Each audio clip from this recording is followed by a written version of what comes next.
أعوذ بالله من الشيطان الرجيم بسم الله الرحمن الرحيم سورة بقرة ولنئے سپارہ آیت نمبر 52 میں اللہ سبحانہ وتعالی فرمائی وَلَقَدْ جَاءَكُم مُوسَى البتہ بتحقیق سر راغلی تاسو ته موسی علیہ السلام بالبینات پر روښانه دلایل سره یعنی په معجزو سره ثم اتخذتم العجل بیا ونیولو تاسو سخي لره په عبادت سره من بعد وروسته د هغه نه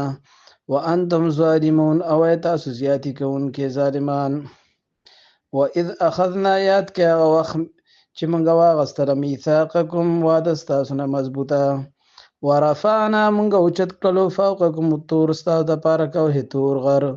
خذو انسئ دا تورات ما آتیناکم هغه څه چې ما تاسو درکړي دي بقوتن په مضبوطیا سره واسمعوا او واورئ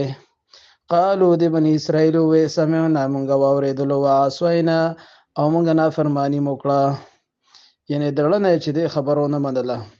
واشربوا او راچولی شوي فی قلوبهم العجل د دې په زړونو کې هغه مینه د سخي بکفرهم د دوی د کفر په وجه باندې قلت ورته وفرمایه پیغمبره بئس ما یأمرکم بد دي هغه څه چې حکم کوي تاسو ته به په هغې سره ایمانکم ستاسو ایمان ان کنتم مؤمنین که چیرې تاسو ایمان والا قلت ورته فرمایا پیغمبره ان کانت که چیرې وي لکم الدار الاخرة ستاسو دپاره کور د آخرت عند الله د الله په نزد باندې خالصتا خاص تاسو دپاره من دون الناس د نورو خلکو نه علاوه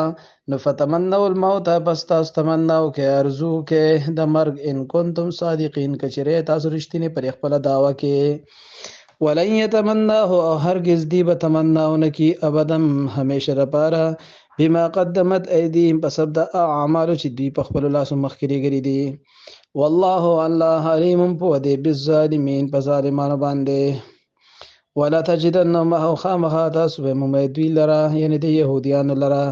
احرس الناس ډېر زیات لالچیان په خلکو کې اعلی حیات په ژوند باندې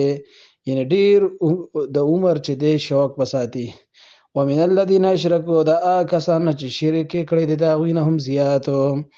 یود احدهم غواړي یو کس پدې کې لو يعمر کاش چې د عمر ورکړي شي الف سنه زر کاله حال لري وما هو بمزحزحه ند د خلاصون کې ځان من العذاب د عذاب نه ان يعمر دا چې د ورکړي شي دا ډیر عمر والله بصیر بما يعملون الله لیدون کې د اعمال چې دوی کوي قلت ورته فرمای پیغمبره من کان عدو لجبريل کم سړی چې وي دشمن د جبريل علیه السلام فانه نزله على قلبك پس بشک هغه نازل وستا پس نه باندې دا وحی باذن الله د الله په حکم سره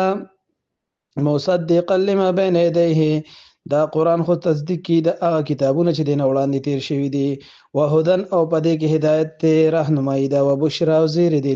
للمؤمنین د پاره د ایمان والو من کان عدو لله کم سړی چې وي دشمن د الله تعالی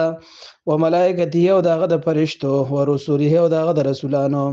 و جبرئیل د جبرئیل علیه السلام او میکائیل او د میکائیل علیه السلام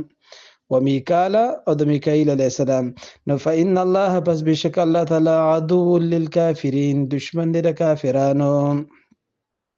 ولقد انزلنا الیک البته په تحقیق سره نازل کړي ته پیغمبره آیات مبینات آیاتنا احکامات ښکارا واضحه وما یکفر بها انکار نکی په دې سره الا الفاسقون مگر نافرمان خلق صدق الله مولانا العظیم